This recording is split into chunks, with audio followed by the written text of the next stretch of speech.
we got it, got it. Mess with the squad, you try to go against us, I highly doubt it. All of my bros, we got it. They know for sure, we got it. Been on a roll, we got it. We cannot go without it, Mess with the squad, you try to go against us, I highly doubt it. Been on a roll, we got it. We cannot go without it, I be on exotic, can't mess with the toxic. Curvy little body be all on me. Keeping it spicy, you know that I got it. If she need it, just call on me. Run up the tab, we running it back. Lil' mama, yeah, you can ball on me. Ride with me, we gon' vroom, get inside, yeah, go zoom. Hop in, we zoom in, the package be booming. Yeah, we got it. She picking and choosing in love with the moment. Yeah, we got it. They cannot do what we doing. You see how we moving, we got it. What is poppin', everyone? What's going on? Welcome to the Dan Levely Show. Thank you for watching live. And if you're not watching live, thank you for clicking the play button. Anyways, today we have a very special guest. I get to yell at somebody else besides Jerry and today. So this is going to be awesome. We do have, he's the creator of Snowman Multimedia and the host of Snowman in the Morning, one of my favorite sports shows in the morning. He is Brian Snow. So we're going to go ahead and bring him on. Let's get this going. How you doing, sir? What's up, Danimal? How's it going, man? Not much. Just living the dream. Every day, Every day. So I took off a week off of work, right, for the 4th of July. Yeah. And I ended up scheduling 6 shows during my vacation. So my vacation is not really a vacation. I'm still working, but I'm just not working. You know what I'm saying? You don't want to see my schedule book right now. You don't want to see. Let me tell you something. My wife, my beautiful wife, Jody, knows that I try to remember more things and I have a horrible time doing so. So she instructed me to get one of these. Yeah, you don't want to see it right now because it's like booked for a while. I put my daily shows in the schedule, and I put them on the Google Calendar so she'll know when I'm taping or when I'm live or whatever. It's just, I'll tell you what, man, she's been my organizer, to say the least. She's been that for me. Right.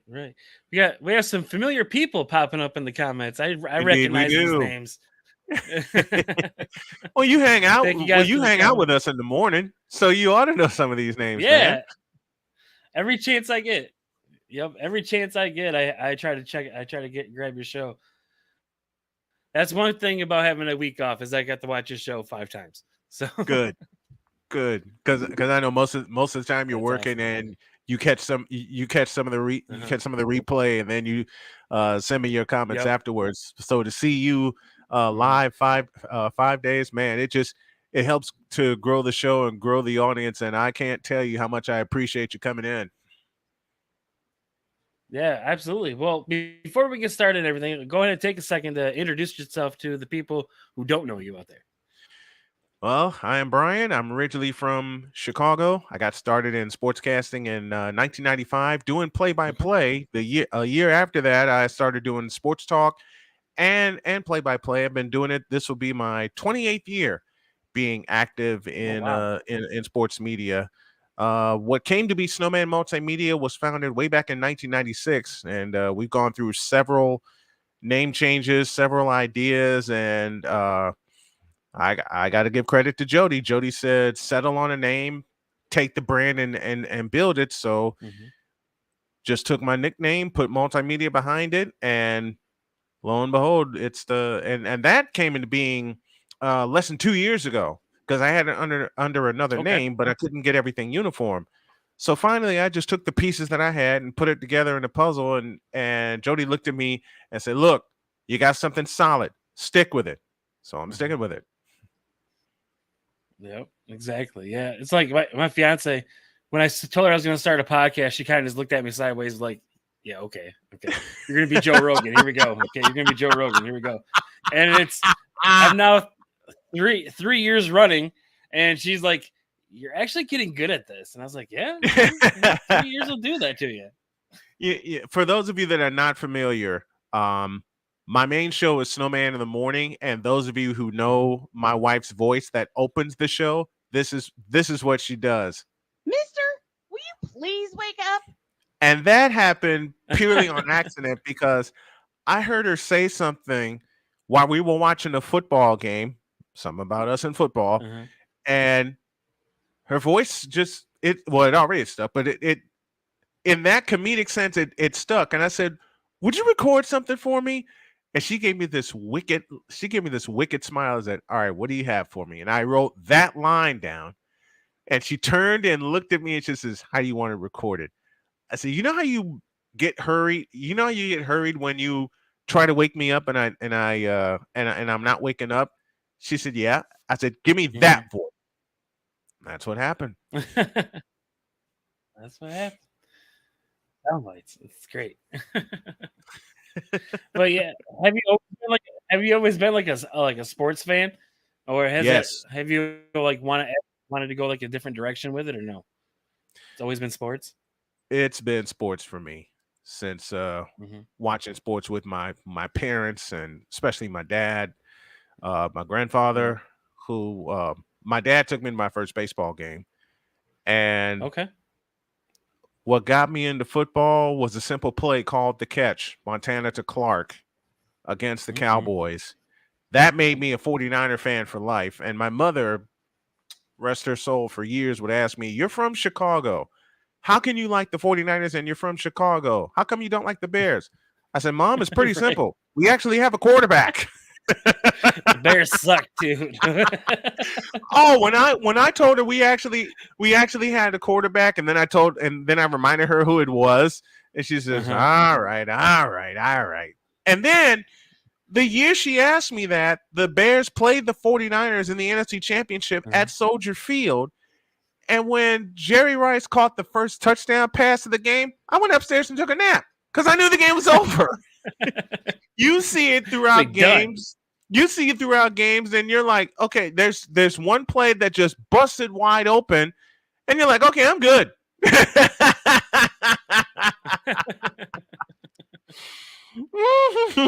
Jeez. Like that's it. I Okay, don't need to watch it anymore. It's over. it's Game's over. done. It's done. It's that one play Uh-huh. that opens everything up. And I came downstairs that afternoon, and Mom just looked at me. Dad's smiling, okay, and laughing throughout the house. Mom just looked at me and went, "How did you know?" I said, "Mom, who's the 49ers quarterback?" And she starts laughing. Like, who's your quarterback? You know who Jerry Rice is? Yep. Yeah, it was Clark to be the Exactly. hero of that game. Yeah. I I could have actually have a swore sign. I heard my mother Oh, go go, ahead. "Damn Jerry." I could have swore I heard my mother go, "Damn Jerry Rice." Like, I told you. Damn, Jerry Rice. I actually have a signed Mississippi Valley State University helmet signed by Jerry Rice. Nice. Very That nice.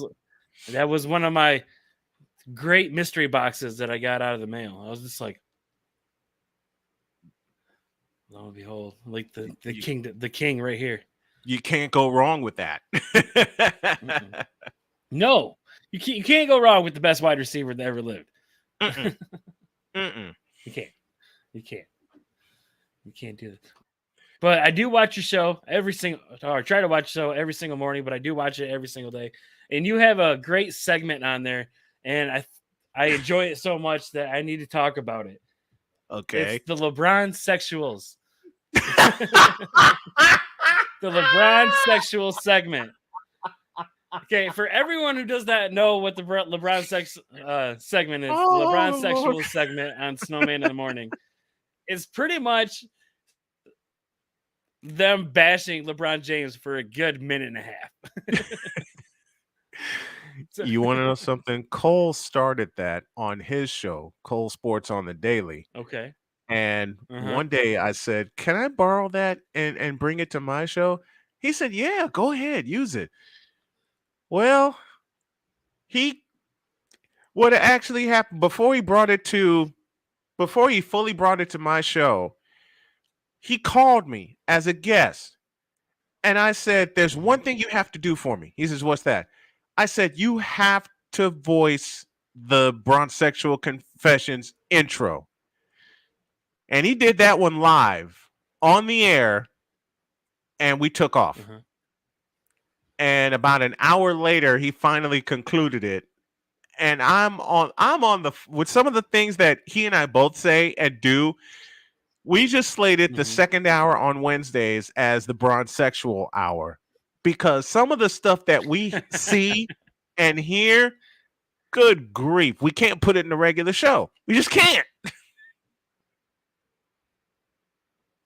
Yeah, that's true. You can't put it in a Bronxexuals you- up.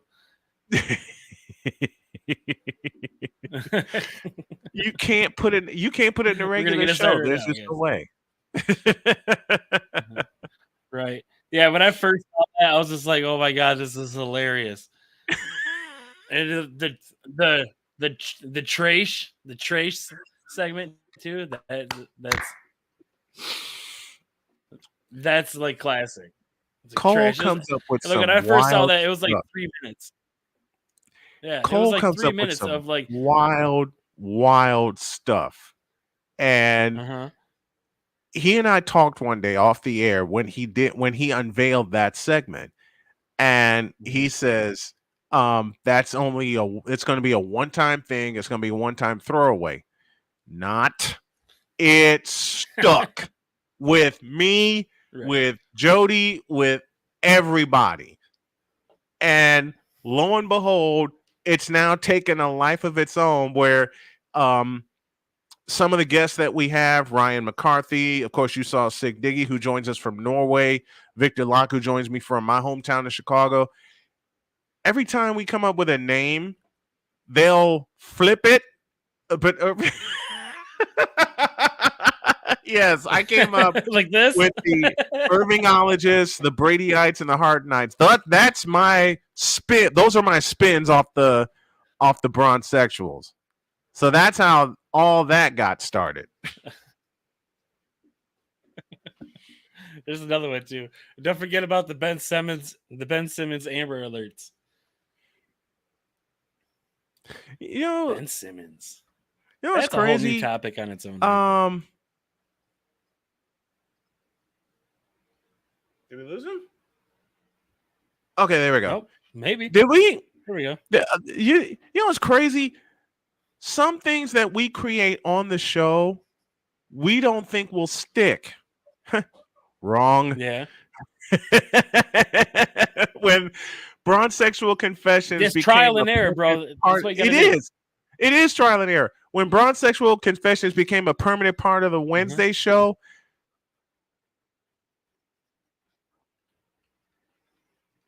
Oh, he's rebooting. Technical difficulties, everyone. He is Brian Snow is rebooting as we speak.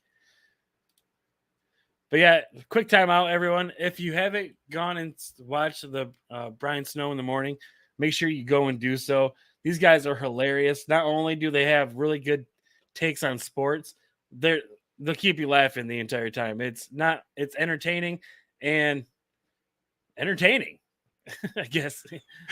Here it comes. You know what's wild? Some of the stuff that we come up with are just off the cuff, and we think of it during the show. Yeah, we think of it during the show. This right here, ready and pull, Trace. I recorded live on the air. Okay. And I mixed it, and I put it in the sound base, and it took off to the point where Ryan McCarthy did a video trailer for it, and I attached the sound to it. So the folks that we have involved with the show, guests or part of the creative team, they're so creative, and we're just going, okay, how can we use this? How can we use this? And I messed up Cole one morning when I threw his own voice at him because he was knee deep into something, and all of a sudden I said, you know what, Cole, I have to tell you something. He says, what's that? And I fired this at him. You tripping. And I had him cracking up.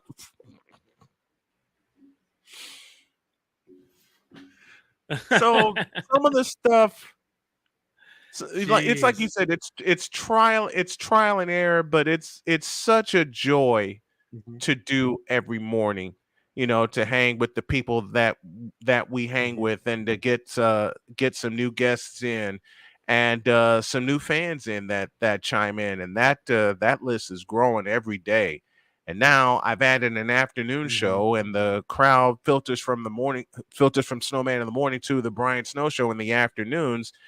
And it's Nice. kind of the same thing, but it's different in the sense of whom I interview, because um I wanted to set that Mhm, show as my variety show.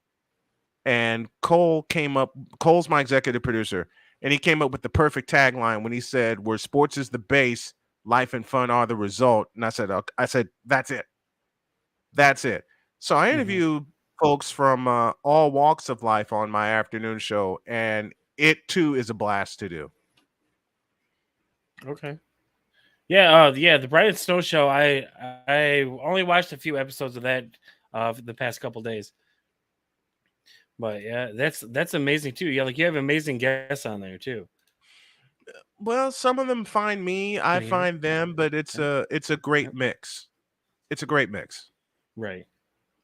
Exactly. Now, how many people do you have working for Snowman Multimedia? Right now, there's only about Just five off or the six cuff. of us. There's only about 5 or 6 of Oh, us, my okay. wife included. All But right. Oh, nice. I have guests that throw ideas at me, and some of my Mm-hmm. friends throw ideas at me because they're starting to uh, get the show. The real creative brain behind all the production is my wife, Jody, Yeah. because she'll Okay. help me manage my time. She'll help me manage my projects, and she'll throw suggestions at me and I at her. And she's been one of the steadying forces of this. And now to have this be a success at its most successful point, and I've been doing this Uh-huh. particular show 10 years, almost 10 years. It'll be 10 years in October.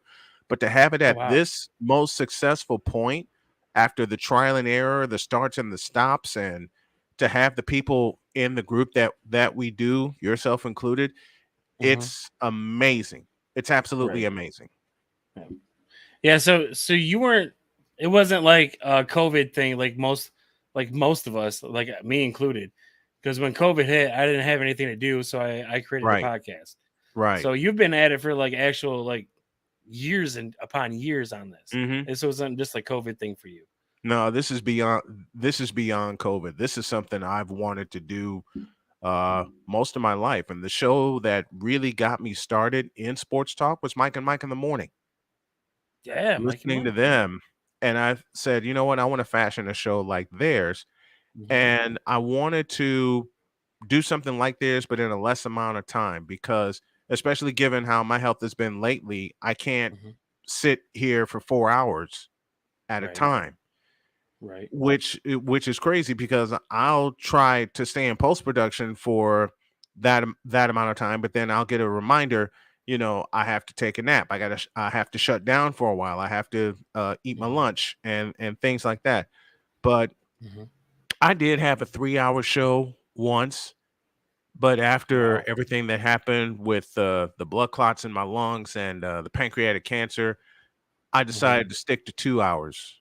The 2 hours Okay. is the most I'll do, except if it's play-by-play call, and you know Hmm. how long some of those can go. Right. So that Yeah. just that just depends. Right. Now there was an app on there. I think it was like a Color Box, or it was Color something, and you can go on there and you pretty much you could do like a play by play of like games that you see Mhm, on TV. So mhm. anyone can pretty much be a commentator, and you Yeah. can record yourself or to go live and do that. Mhm, mhm. And I found that some of them were pretty good, but others were just like, You don't have to eh, tell me. You don't have to right. tell me. They were just so terrible. I was like, you don't like most of them weren't even talking about the game. They were just talking about No. like their favorite players, and some of them got into like the Jordan and LeBron debates. That could go on forever, but it was just hysterical. Yeah, some of them you're like you didn't even know what the game was about. You didn't even know who won, the score was, or nothing. You know what's crazy? They contacted me Mm-hmm. wanting me to be a part of their network, Yep. and I asked them 2 questions. Mm-hmm. 1, am I going to get paid for it? 2, do you want me to do the radio style of play-by-play? Mm-hmm. And when they said no to both questions, I was out. Oh, wow. Yeah.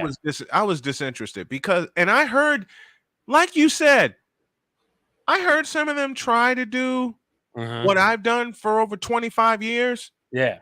Not even close. I mean, Right. me in my rookie year, 1995, and I knew I didn't know, and I still don't know everything I need to know about doing play-by-play. That's why I always listen. That's why I always practice. And when I go on assignment, Jody helps me with my checklist, making sure I have everything, and then I have all my notes. And there's an art to it.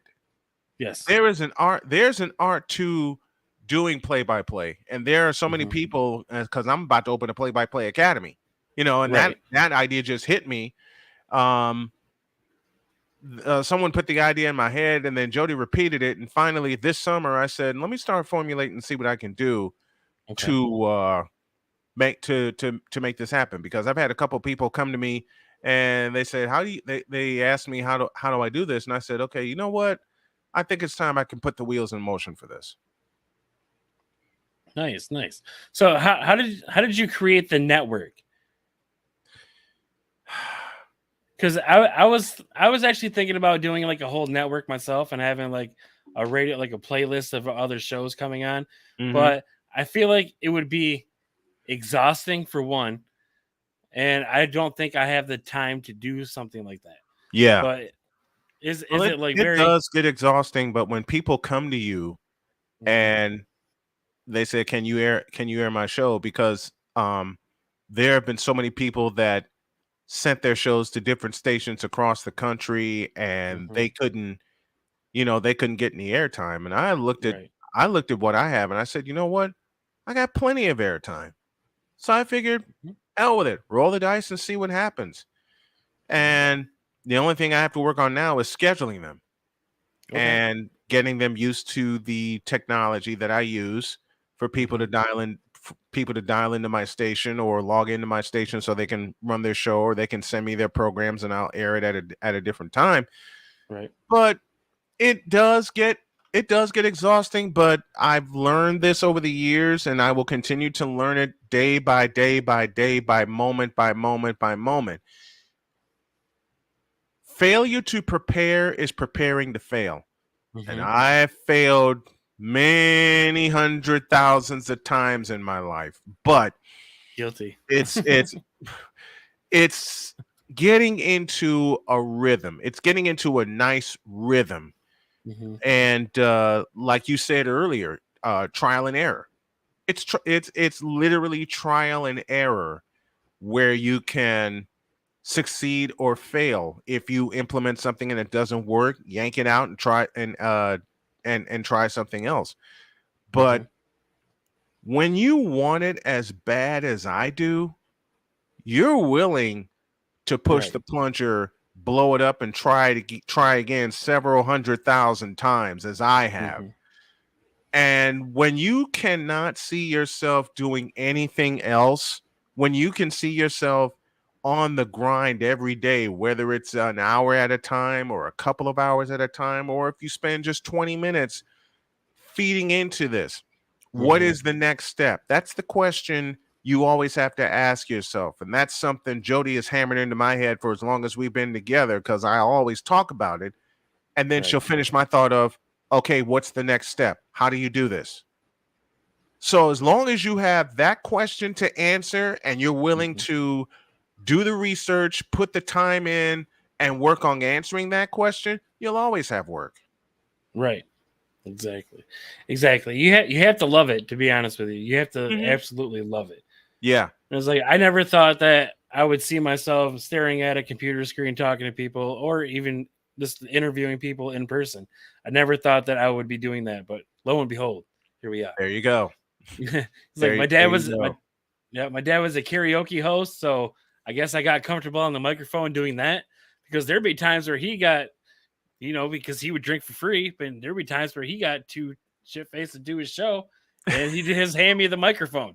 He's like, here, do my show for him. He was like, you can't just hand me a microphone. I'm going to talk the entire time. You just can't do it. Like, you just can't hand me a microphone and be like, let people sing. And I'm going to go, no, they're going to listen to me the entire time. And that's when my dad's like, you should be in like some sort of entertainment. He's like, and I was just like, I want to be on the radio. That's all I want to be. Radio. Yeah. Here's the wild part. You know what got me really, really interested in sports media? It was actually my love for game shows. And Okay. Wow. the different game show hosts and their style and how they speak and learning the rules, repeating the rules. I've once heard that repetition is the mother of skill, and it certainly is. Right. Because the more you repeat something, the more you keep doing something, the better you get at it. And I know I'm going to date myself here, but the first game show I ever watched was The Price is Right. I got hooked immediately. But then Family Feud got introduced to me. Then Card Sharks got introduced to me. And then there's this little bitty known cult of a show we like to call Pressure Luck that got introduced to me. And I wanted to learn all their styles. I wanted to learn how they did this and how much repetition they put into it, how much practice they put into it, because there's a lot of practice that goes into this. There's a lot of repetition that goes into this. The biggest thing I found in my 28 years, taking the first step. Gotta jump. You have to jump. You have to jump. You got to take that first step. I mean, how will you know how good you are if you don't take the chance? And I got to tell you something. I've passed up on many, many chances. But then when I got into this, using my own brand and my own details, anchors away. I was all in. Right. Yeah, for sure. But yeah, it's amazing. It's like all the things that you didn't think that was going to happen actually start happening, and then you're just like, wow. It's like, wow, everything's actually working out. And by working out, I just want to take a second to congratulate you on being monetized on YouTube. Thank you. Like brand new. Thank you. Right? Yeah. The look on Jody's face when I told her, because I told her last night, and I said out loud, I said, now the work really begins. But she looked at me and said, but you cleared a major hurdle that you've wanted to clear for 2 years. So I celebrated that. And then I got up today and dug into my desk and whatever I needed to do. I took breaks when I needed to. But that is a huge, for content creators, when you get that notification that you've been accepted into the YouTube Partner Program, that's a huge hurdle, because now you can iron out all the details and really maximize everything that you need. And your next steps are basically lined up for you. It's just up to you to really iron out the details, as I said. Right. Yeah, that's everyone's goal on here. I'm sorry, but if you're listening to a podcast or watching a show on YouTube, that's everyone's goal, is to get monetized. It is. It sure was mine. Money. We don't want to do this for free all the time. No, exactly. You know what? I got time. When I was at Chicago State, I one day walked into the athletic director's office, and I said, you know what? I'm tired of doing this for free. And when he looked at me and giggled, I walked out and never came back. Right. And I said, okay, if you're going to do that to me, then I will find some kind of way, no matter how long it takes, to build this through my own brand. And the one thing that kept egging me on is people saying to me, why don't you go work for a station, or why don't you go work for ESPN? And I said, the hell with that. I'm building my own, and I'm going to blow those some bitches away in the process. Look at ESPN now. What do they falling by the wayside, man? Yeah. Like Stephen A. Smith. That's it. That's all you got. Speaking of Stephen A, one of the most popular sounds that I play during the show is this one. Stay off the weed. And if you think about it, that's we don't about agree how with he that became quote known. on this show. If you think about it, that's kind of how he became known. That's true. That is true. Yeah, but yeah, we don't comply with that quote on this show. I know it. Like for occasions, I will put the weed away. For like occasions like this one, I won't have. Like if I know like the person I have on isn't like a big smoker or doesn't like right advertise it, then I won't Right. I won't do it. I'll just leave You it. play to If your it's audience. advertised, I'll chief it up. Yeah, Look, I'll chief you it up play- with anybody that comes on the show though. Exactly. You play to your audience. Yeah. You absolutely play to your Exactly. audience, and you play to your fan base. Mm-hmm. And Yep, most of my exactly. fan base knows I improvise a lot. And as my wife loves saying to me, I'm a nut. So I go with it. Exactly. But yep. But yeah, I do want to kind of dabble into some sports with you. Like I said, I haven't yelled All at right. anybody in like a week, so my voice is nice and clear now. So, but I did want to get your take on. Right, yeah, I do want to get your take on this number one draft pick Victor Wembanyama that has been drafted by San Antonio. I watched the summer league game last night. 9 points, 8 rebounds, and 6 assists. And he was 2 for 13 from the field. Given your opinion, is that number one pick numbers? No. Because this guy is supposed to be like the next generational talent since LeBron James. And I'm not seeing it. I heard that too, and I bristled. Not seeing it. I'm not seeing. Here's what worries me about Wembanyama. You would think he's a thoroughbred at 7'3", but if you watched the game last night or watched any of his game overseas, he can't get up and down the floor. And I mean that from the fact that he's winded, because his first basket, he was cherry picking. His first ever NBA basket, he was cherry picking. Why wasn't he on the defensive end? Why wasn't he lending a hand on the defensive end? Why was it 5-on-4 defensively and they couldn't come up with a basket? Right. And then you have him bringing the ball up the floor? No, thank you. I can't have that. And if I were Greg Popovich, and this is nothing against the young man at all. Right. If I were Greg Popovich, I'd be totally worried. I'd have him in the weight room part of the day and sprinting the other part of the day, because you're in a confined area. You're within 94 feet. And in this situation, with him being 7'3", and especially you're playing with more athletic players than the players that I've seen grow up: Magic Johnson, Michael Jordan, Larry Bird, who didn't rely on their athleticism but relied on hard work. You got to put the hard work in, kid. I don't see it. Right. And I know, playmaker, I know it's summer league, but if you think about the way they were hyping this kid up, right, and how they were showing his games or showing clips of his games, this goes back to LeBron in 2001. I don't see his stamina, and I don't see his endurance, and I see a problem. Because what if someone decides to get physical with him down in the post? What if someone decides to back him down?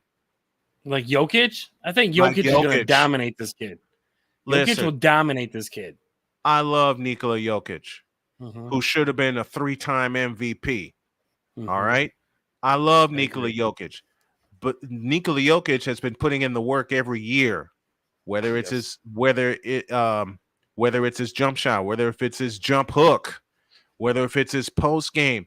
And the one thing I don't, and you're right, the evaluation will begin in October, but I'm comparing him now to all the hype that he was given from his days with Metropolitans 92. And there's the key right there. He's 19 years old.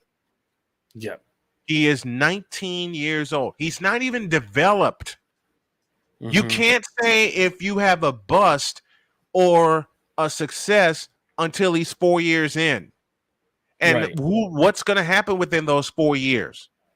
Hell, you can honestly say within 2 years. What's going to happen within those 2 years? Is he going to put the weight on? Is he going to have the stamina? Is he going to have the endurance? You can't teach 7'3". You can't. Just like you can't teach 7'2" with Nikola Jokic. You can teach everything else. You can teach the footwork. You can teach. If Wemby had a jump hook, forget a jump shot. If he had a jump hook, if he let me change my sentence. If he develops a jump hook, he will be something dangerous. Yes. But he's got to get some girth to him. And I'm not saying put on so much upper body strength that it affects your stamina. No, I'm saying put more strength on all over. That way you can dominate both sides of the floor. Yes, it's his first NBA game. Yes, there's a lot to look forward to with Wemby. But right now, I just don't see it. Right. I think his fourth year, if he's going to come out, it's going to be year 4. Right. Because that's the year I'm looking for him to. Exactly. Here's the problem I have with Wemby, and I'm talking in terms of his physical size. He is 7'4" and only 210 pounds. Yes. Problem. Yes. That's one reason he's not a thoroughbred. Right. And someone asked me to draw a comparison. Does the name Hasheem Thabeet mean anything to you guys? Because he was all of that at Connecticut, but couldn't get up and down the floor. Nope. You know how when he was with them, you know how teams beat him? They ran. They ran.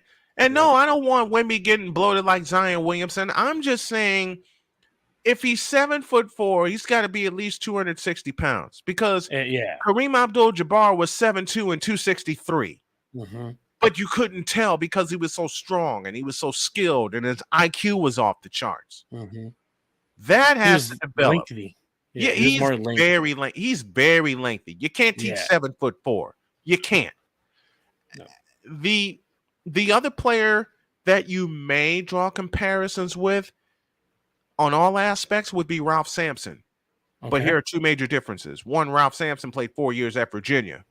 And second, as unfortunate as it is, Ralph Sampson's Hall of Fame career was besieged by a knee injury. Right. So some kind of injury is going to besiege Wembanyama unless he gets stronger and unless his endurance increases.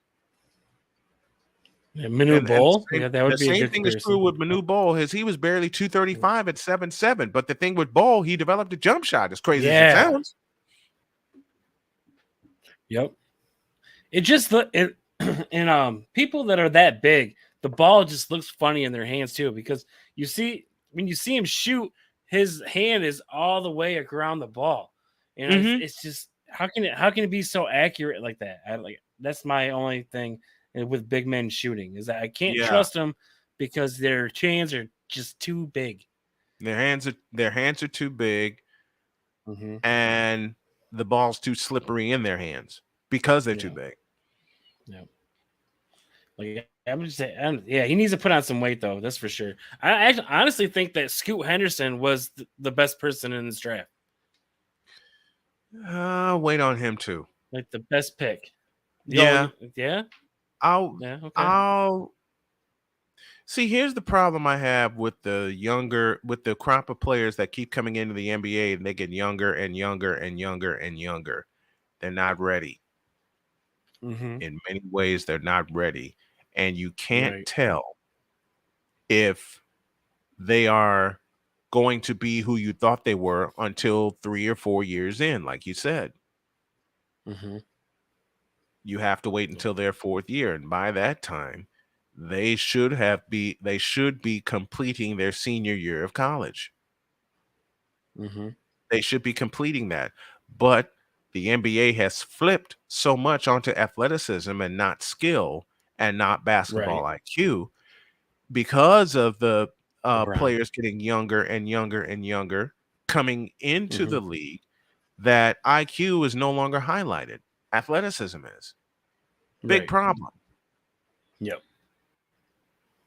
No one teaches fundamentals anymore. That's what I don't like. Is that Can you say that again, please? Because I've said it so many times on my program. I've said it so many times. Right. You remember the USA basketball team, how they like dominated for so long, and then there was that skid. And then what was beating them was fundamental basketball. Passing, running plays, doing cuts, setting picks, fundamental basketball. It wasn't Showtime all the time. The late great Jim Durham, who was the voice of the Bulls for many years and voice of ESPN radio for many years, said it during a Bulls game when they were playing the Detroit Pistons. What is basketball's most basic play? Pick and roll. Yep. Pick and roll. Yeah, that will never go away from basketball. That will always be an intricate part of basketball. Always. And look at how Denver runs the pick and roll, and look at how Golden State runs the pick and roll. 50% of the time it'll result in a 3-point attempt.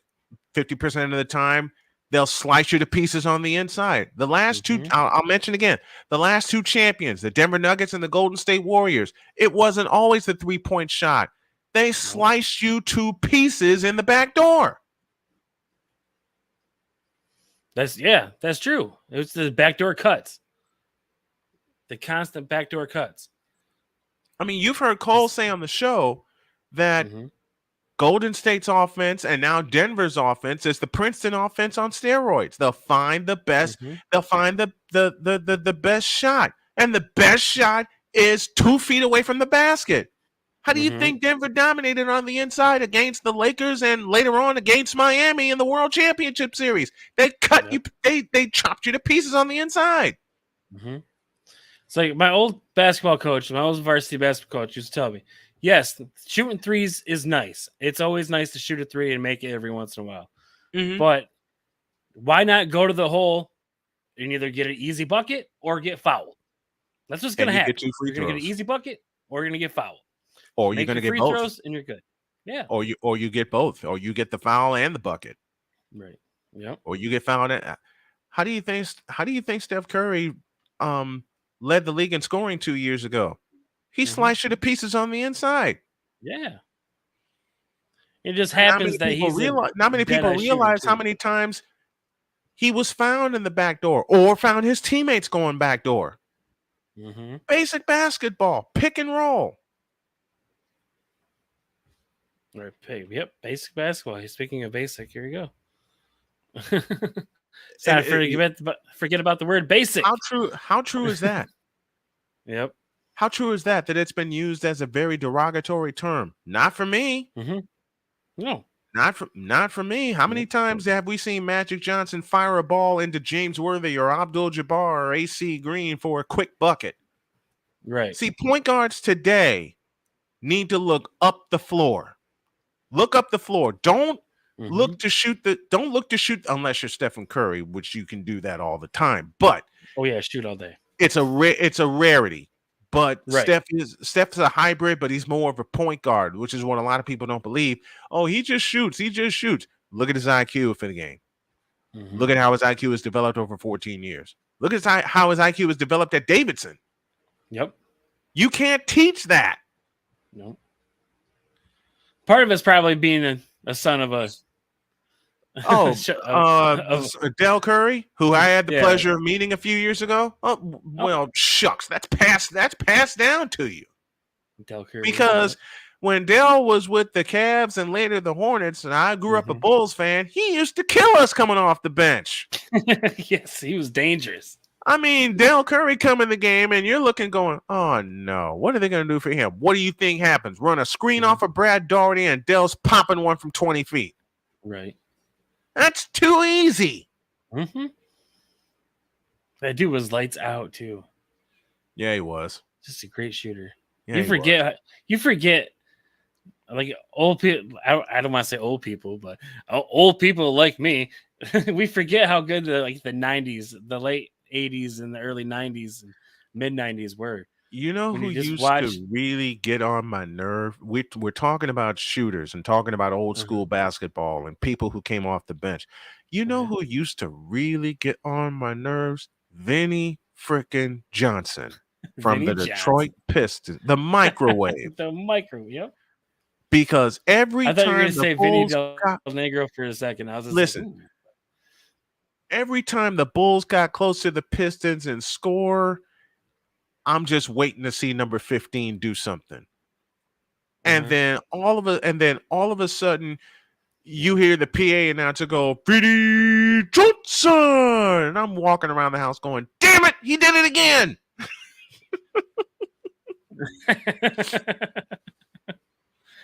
Bad boy, yeah, the bad boy Pistons. That's when the Pistons were phenomenal. So good. That's to when they watch. were that's when they were developed. Chuck Yeah. Daly, the late great Chuck Daly, developed that team.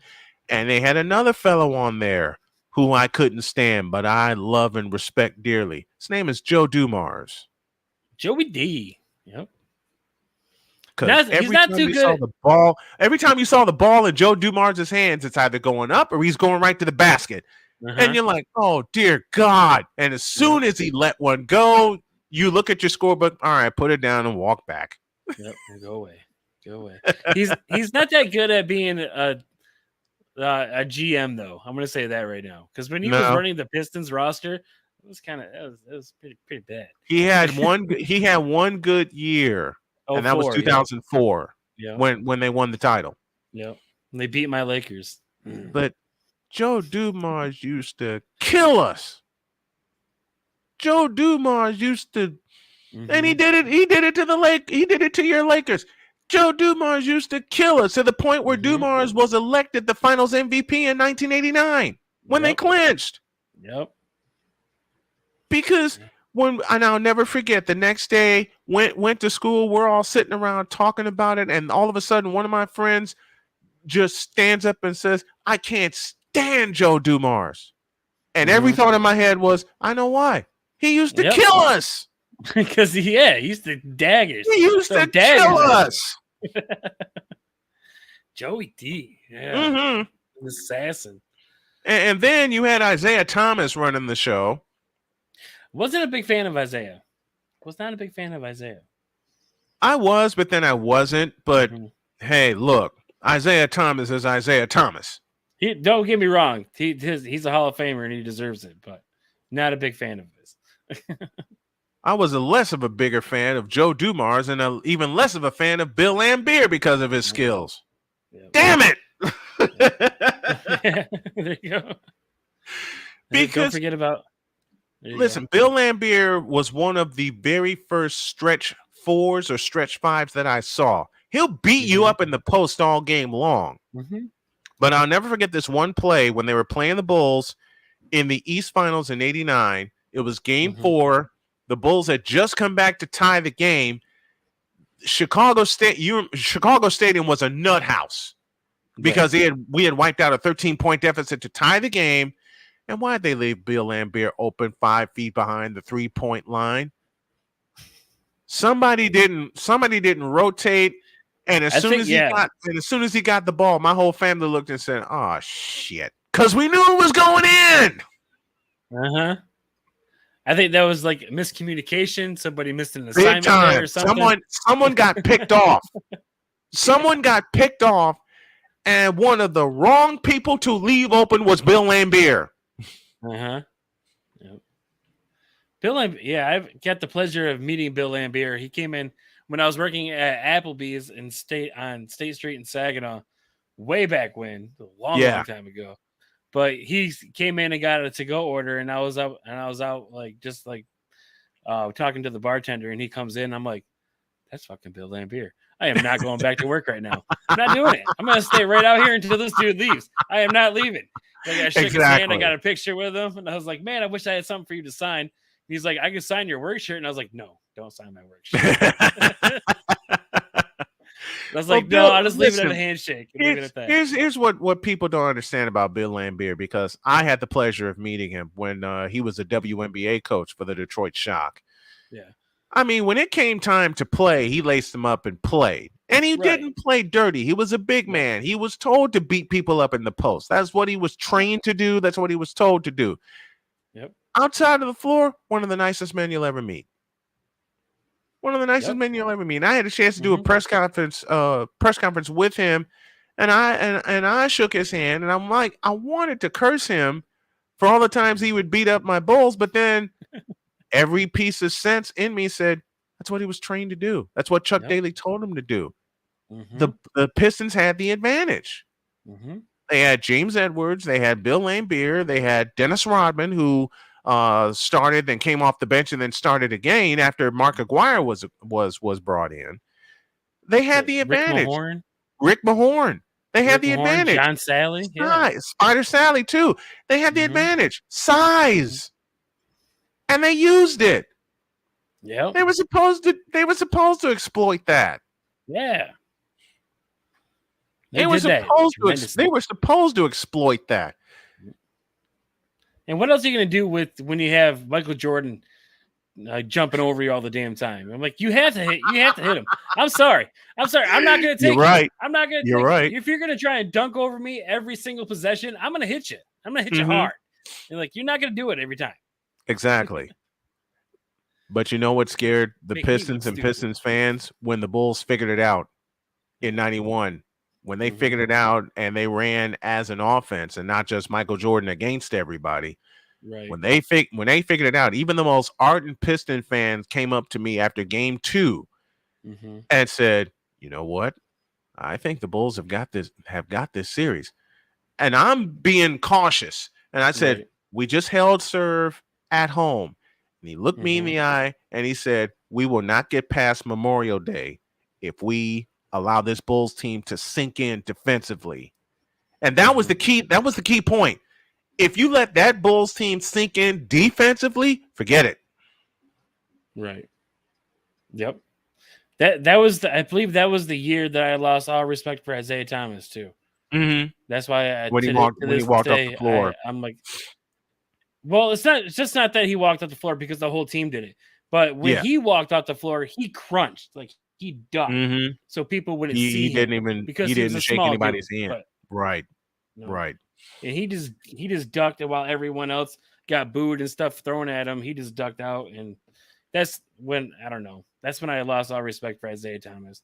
And plus, he cries about not being on the. Here's an NBA question for you, and this is a fan question as well. Can we please bring back the Seattle SuperSonics?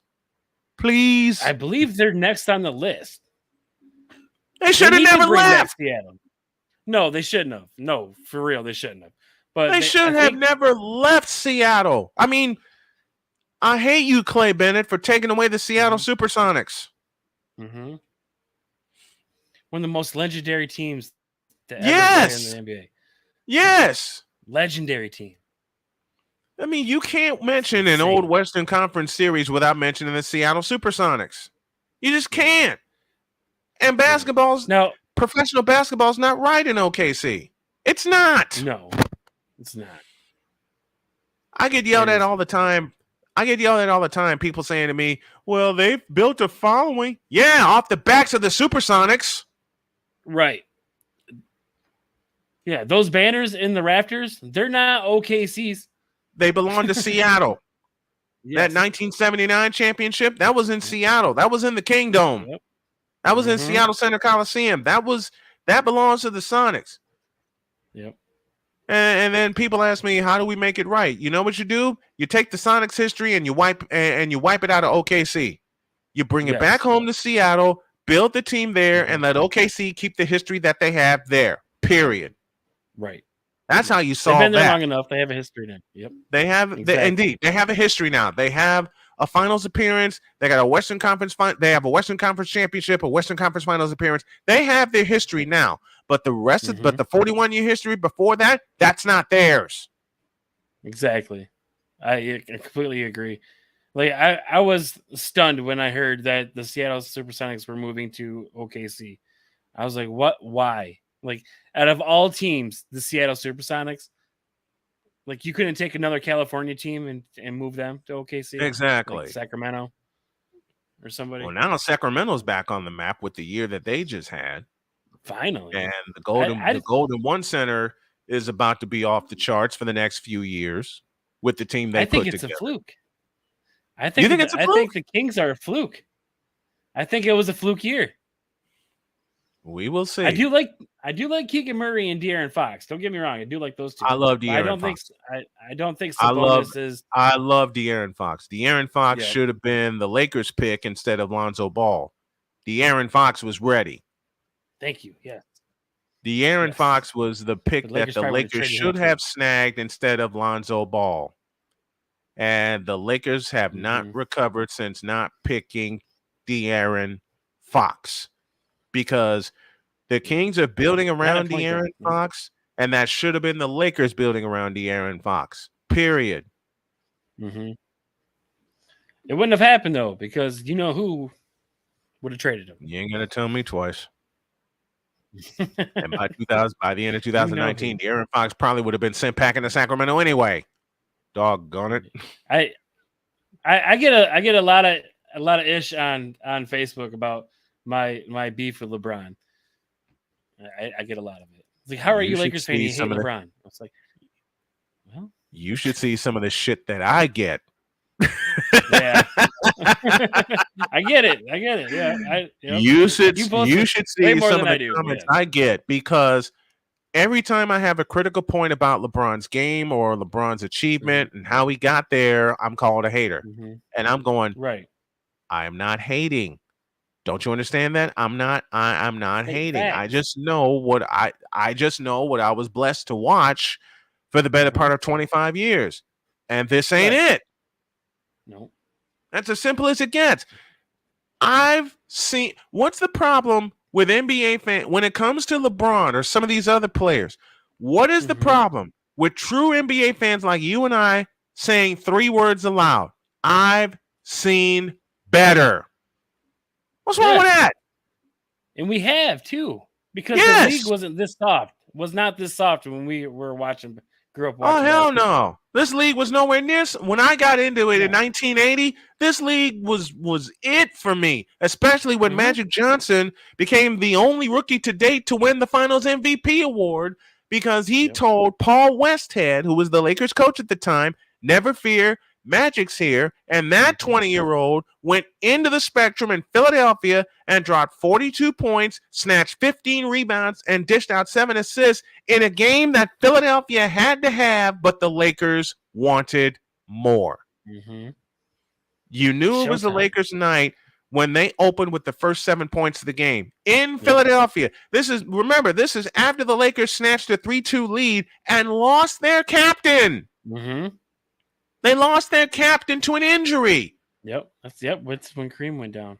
And on the plane to Philadelphia, this 20-year-old rookie was bold enough to start at center against Caldwell Jones. And did what he did. In fact, Jim Jones, I remember Jim Jones trying to push Magic out of the center circle, and Magic's like, no, I got this. And then that happened. Right. Like, Magic Johnson was a completely different animal. Yeah, he was. It's like, wow, you never saw he developed the game like when you speak on generational talents, you got to speak Magic Johnson. Magic Johnson, absolutely. You have to. I mean, because he won the NCAA championship the year before, got drafted by the Lakers.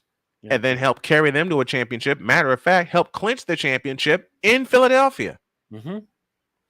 Back-to-back years. That began the process of Bird and Magic saving the NBA. And then in 1984, Michael Jordan showed up and took it to another level. Yeah. Bird was a bad dude, though, too. Man, Larry Bird was, I hated him, but loved him. The only dude that'll tell you what he's going to do it. And then dare you to stop him. Yep. And then dare you to stop him. Yep. Cold white boy right there. That's a cold white boy. Listen, When Larry got in that shooting position, you just look up and go, "Oh hell, here it comes," and it drops. Uh-huh. There is nothing you can do about that. Nope. Nothing. Nope. It's amazing. As soon as you saw his eyes go up, you knew it was going in. Mm-hmm. You didn't even have to shoot the ball yet. As soon as his eyes went up, you knew it was going in. I think Larry Bird was the first player I ever saw to launch a shot and then run the other way because he knew it was going in the basket. Mm-hmm. Yep. I think Larry was the first player I ever saw do that. Mm-hmm. But at the time we were growing up watching the NBA, every player had a signature. Yep. With Magic Johnson, it was his passing. With Larry Bird, it was his jump shot. With Kareem Abdul-Jabbar, you know what it was, the sky hook. Yep. With MJ, it was the tongue coming out, leaping over everybody. But here's what people do not want to acknowledge about Michael Jordan. Michael Jordan had a jump shot in development when he came into the league in 1984. It just got more accurate throughout the years. He wasn't the greatest three-point shooter, but yeah, it was good for mid-range for sure. But at the same time, he didn't need to be the greatest three-point shooter. He knew what his skills were and maxed them out. Right. He knew what his skills were and he maxed them out. The year that LeBron scored 3,000 in a season, I want to say it was 2007. I want to say it was 2017. The year that LeBron scored 3,000 in a season, he took a lot of three-point field goal. He attempted a lot of three-point field goal shots. You know how many three-point field goal attempts Michael Jordan attempted when he scored 3,000 points in the season? 12 total. 12. 1987, MJ scored 3,000 points in a year, became the second person to do that aside of Wilt Chamberlain, and he only took 12 three-point shots in 82 games. Amazing. In 82 games, 12 shots. That's like one shot every 3 to 5 games. Yeah, if that. Right. There were so many where he didn't take a three-point shot, but again, like you and I both said, he didn't need to. Right, exactly. He didn't need to. When he first came in, and this is proven fact, he always attacked the rim. It was rare from 84 to 80, I'll say 84 to 88. It was rare to see him attempt a jump shot. Now, by about the midpoint of 88, he started figuring out, okay, I need to develop this. So he would take more jump shots, but they would be within the arc. They weren't outside. They weren't three-point shots. Right. And aside of James Worthy, the meanest mid-range game I ever saw was from MJ. Uh-huh. The meanest mid-range game I ever saw was from MJ. Like that fadeaway? Oh, geez, that was unguardable. The two most indefensible shots.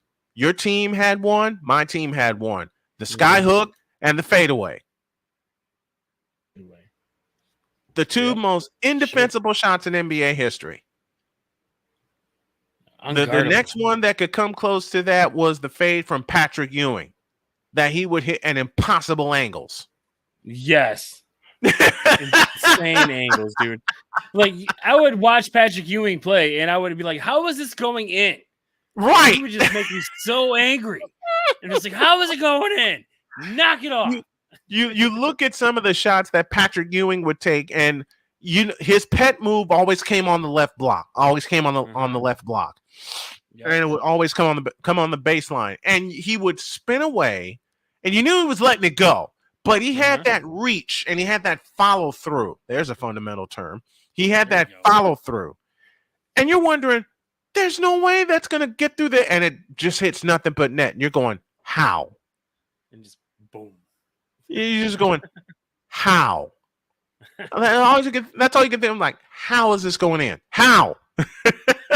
No one knows. Jeez. There was a shot that Ewing hit against the Bulls to seal the game because the Knicks led the Bulls by 13 at one point. I want to say this was 96-97 year. And MJ hit a bucket to cut it to 2. And they get it to Ewing in the post. He backed up twice, turned to his left, and let it go. And I'm going, there's no way. Off the backboard in the far corner and fell in. What the fuck was that? Right. Exactly. You're just. What do I do? You're just like, what the fuck was that? And they show where he actually hit the corner, and it was the top part of the corner on the backboard. Right. What the hell was that? That's a lot. That's a lot of English. That's what that is or something. I don't know. That's some ignorant English. And I saw Steph Curry hit the same kind of shot over Dirk Nowitzki one year. Nowitzki has Curry trapped in the corner, and I'm thinking, okay, Nowitzki's going to block this or Curry's going to pass it. Nope. Steph just leans into one, deep in the corner, lets it fly, doink, off the glass and through the bucket at the top part of the corner before it went out. And what? Right, exactly. You just look and you go, Jeez. what? Insane. Very insane. But yeah, we are actually running out of time. I hate to end this episode, but I kind of have to. I'm sorry. I do want to save some sports though, because I am actually going to be on your show here quite soon. Yes. So yes. We actually got to save some sports talk for that show too. We do. But man, thank you for having me on. It was a thrill. It was a pleasure. And it was, more importantly, it was an honor to hang with you tonight. It's great to watch you guys. I enjoy your guys' show. I would love to have you back on. Maybe we'll get you on Bet That. Like we'll do that too. Like you got it. But yeah, you got it. It's amazing. It's amazing. Yeah, I would like to see you and Jerry go at it too, because that'd be awesome. He don't want it. He don't want this. Go at each other this way, you don't want this. You don't want this. Smoke. No, I'm kidding. I'm totally kidding as I say that, but you know that would be you know that would be must see. Him and I going back and forth, and you know what the crazy part is? I'm willing to bet you that within a minute, both of us would be sitting there laughing our asses off the whole time. Yeah. That's why we do this anyways.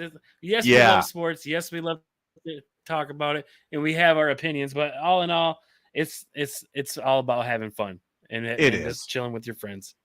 It's all about fun. It is, man. It was such an honor. It was such an honor tonight. Awesome. Yeah, I would love to have you back on.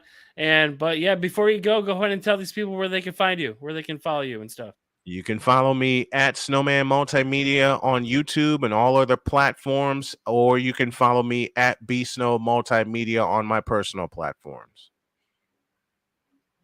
Awesome. Again, thank you, sir. Thank you for stopping by. I appreciate you. Thank you so much. Awesome. Brian Snow, everyone, from Snowman in the Morning, Snowman Multimedia. Go ahead, check those guys out. YouTube, Facebook, Instagram, Twitter, all that good stuff. Links are in the description below. And be sure to check us out next week. Yes, we are back at our regular timing. Next week, Saturday, July 15th, we have Roxanne Luciano coming on. And this is going to be a great time. We're going to drop some songs, and we're going to talk about what she's got going on in her career. And that's it, everyone. I love you guys. Stay up. Peace.